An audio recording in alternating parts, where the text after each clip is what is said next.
is into the synapse where it can activate the postsynaptic neuron, and the other was what I called volumetric release, where it is distributed more broadly. It's released out over a bunch of neurons.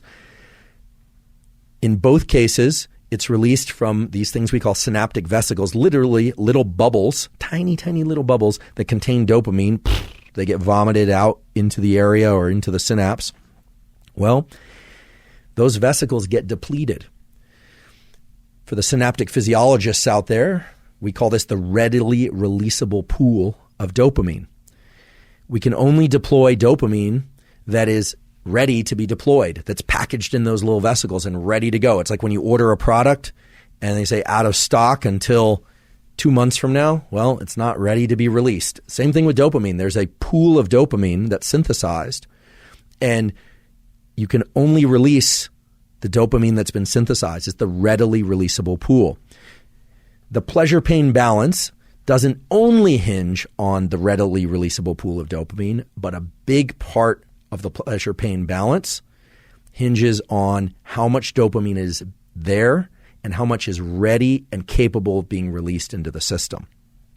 So now we've given some meat to this thing that we call the pleasure-pain balance. And now it should make perfect sense why if you take something or do something that leads to huge increases in dopamine, afterward your baseline should drop because there isn't a lot of dopamine around to keep your baseline going. Fortunately, most people do not experience or pursue enormous increases in dopamine leading to these severe drops in baseline. Many people do, however, and that's what we call addiction.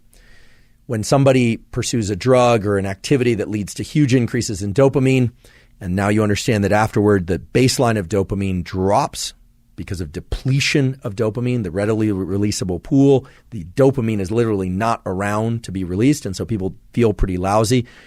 And many people make the mistake of then going and pursuing the dopamine evoking, the dopamine releasing activity or substance again, thinking mistakenly that it's going to bring up their baseline.